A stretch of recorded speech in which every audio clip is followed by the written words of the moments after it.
Hi, and welcome to session 3 of Parenting and Coparenting. Hello, Hi, Monique. Hi, Brian. How are you? I'm well. How are you? Good. Not doing too bad at all. Today we're going to be talking about supporting and engaging with your children in many different forms. So one thing that we want to make sure we do is create opportunities for equal, quality, one-on-one time with our children. So if you have more than one child, you don't want to play favorites. No. They will get to know that. So it's going to look different for every child that you have. Try not to fit them into the same mold. Every child is different. They have different ideas. They have different ways they want to play or engage with others. So interact with them on their level. Be creative. But most of all, let them lead. One-on-one time really makes them feel special. So you have more than one child. I do. I only have one. You have 3 children. How are you able to tell the difference between when they wanted to interact with you and when they didn't? Well, like I said, they were all different. My first one was very, very quiet. She liked her alone time. She liked to read. She liked to do puzzles, anything that she could be alone and not have any distractions from the others. So I gave her time alone, and then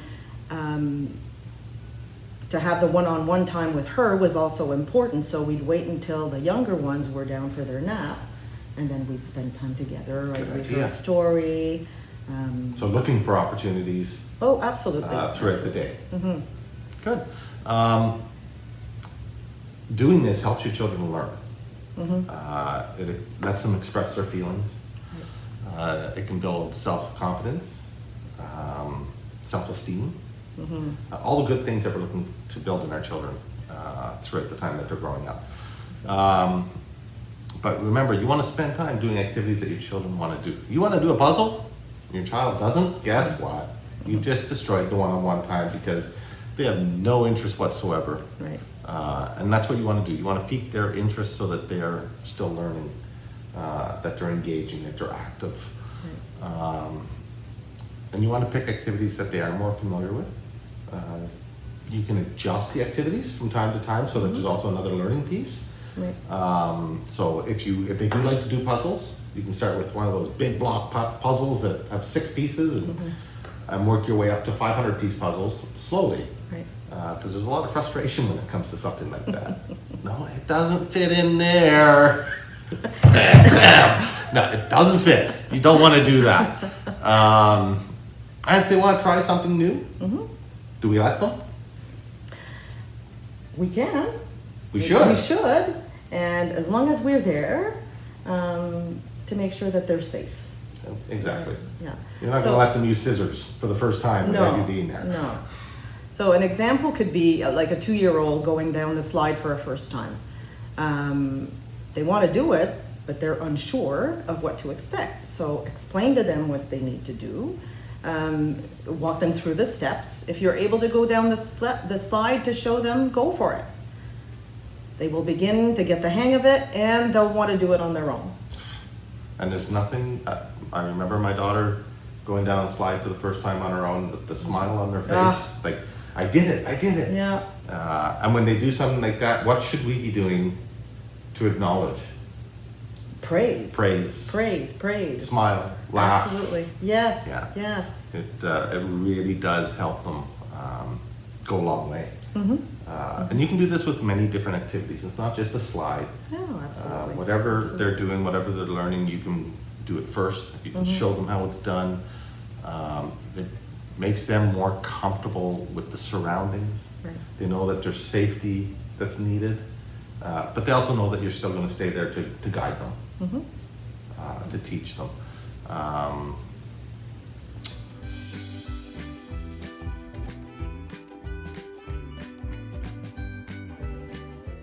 Something with COVID-19 that's going on is the social distancing now. Right. Being outside with your child is a great time right now to teach them this social distancing. Especially when meeting other people on the sidewalks, meeting other people in playgrounds, once they open, because they're not open yet. You want to be able to to monitor them when they're with other people, Mm-hmm.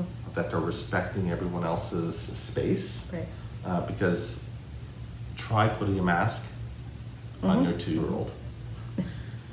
It probably won't happen. Try putting your mask on your 5-year-old. It may not happen. So we want to make sure we teach that social distance and peace. Right. So when you're walking down the sidewalk, what's something that you can do if you come up with somebody? Well, you might step to the side on the grass. We have to model. So our children will learn by watching us and what we're doing.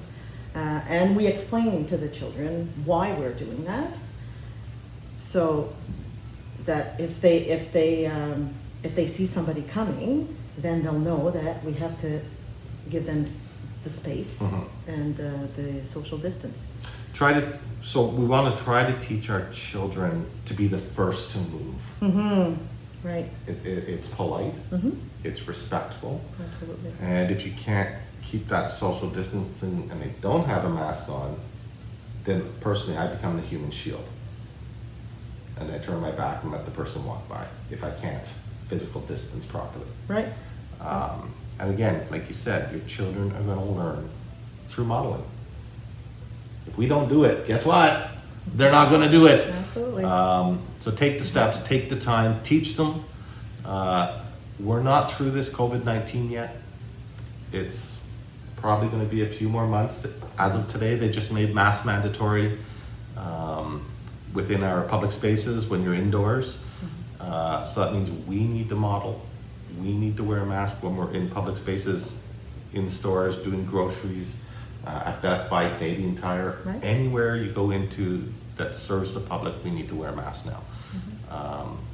If you need help trying to find a mask, we could probably also help assist that, give you the right direction. We may be getting some masks in, so if you need them, you can also notify us and we can try doing that. Absolutely. Again, with COVID-19 though, this is also a time where we can help our partners even, but mainly our children, stay connected with their social circle through our virtual means, Right. which is emails, phone calls, video chats, your own personal Facebook page maybe, not for your child, your Facebook page where you connect with another person that you know and they talk with their child or family member. But any other social media platforms as well that you may have that you may be using, Right. we can help set up our children to stay connected virtually with their friends, with other family members, with their grandparents. We're so lucky in this day and age, Brian. We're very lucky. Because, yeah, we look back 15, 20 years ago.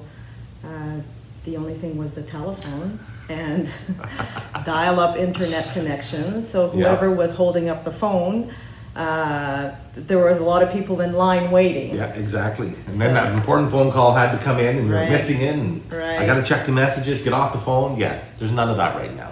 Virtual means have exploded. Use them to your advantage when helping your children stay connected. Absolutely. Number one. If your child was in a daycare setting, they could be missing their best friend. And these virtual means will help them stay connected during this time.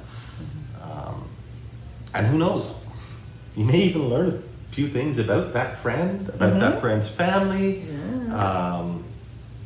It's a good way for you to stay connected with your own child and what their interests are in other people, which we never thought of before, because before all this, it'd be like, okay, yeah, go out to your friends, or yeah, go chat with them, and you're not even monitoring.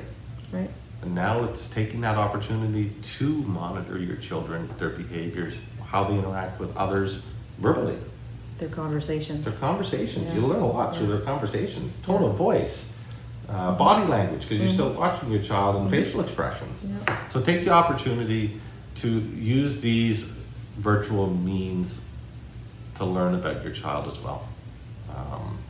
You can gain wonderful knowledge on what they're doing and what they're about, what their insides are about.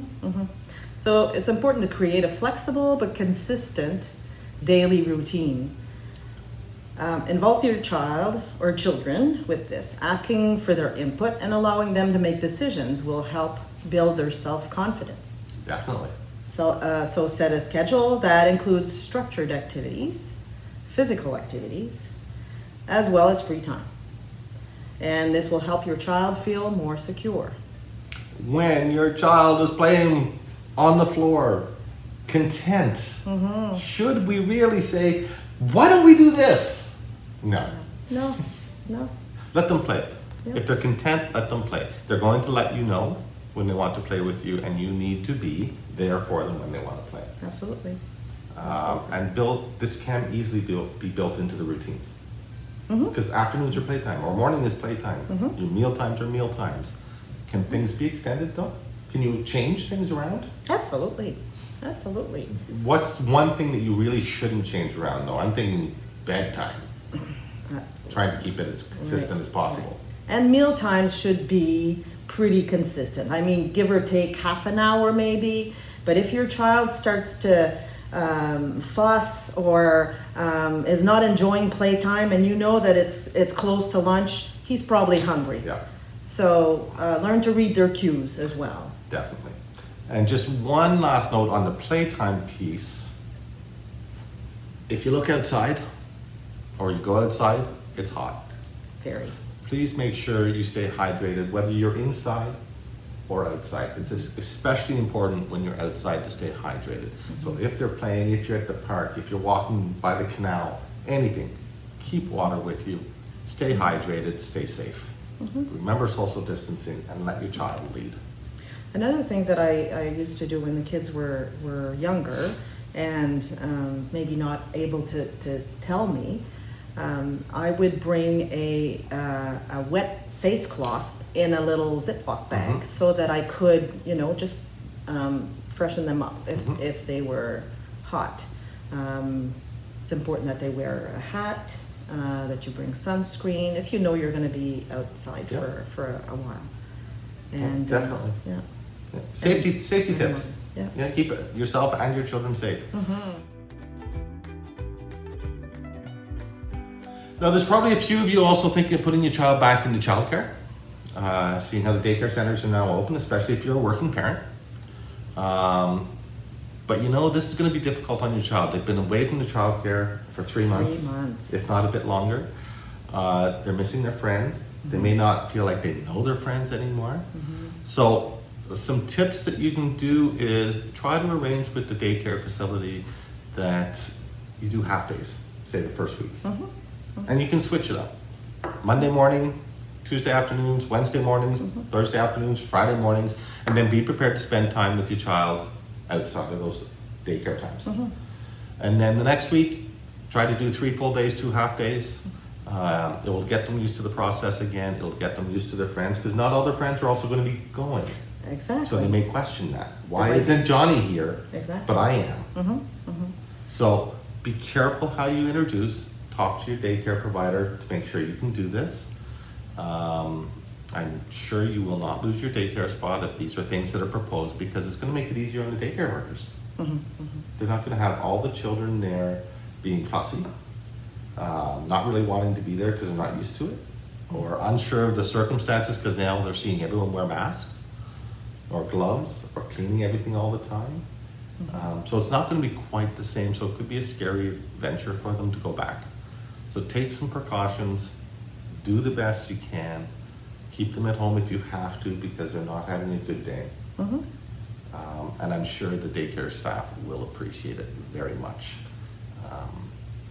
They don't want to make things difficult. No, absolutely not. And like I was saying, it's just like they're starting for the first time. Exactly. So the transition needs to be smooth. Yeah. The smoother the transition, the better it is. Right? If you have any questions, text, email, Facebook, please send them, and we will do our best to answer them as best as possible in a timely fashion. And we'll be back with you next week with another topic. Stay tuned. Thanks for joining. Thanks for joining. Thanks, Brian. Bye-bye. Bye.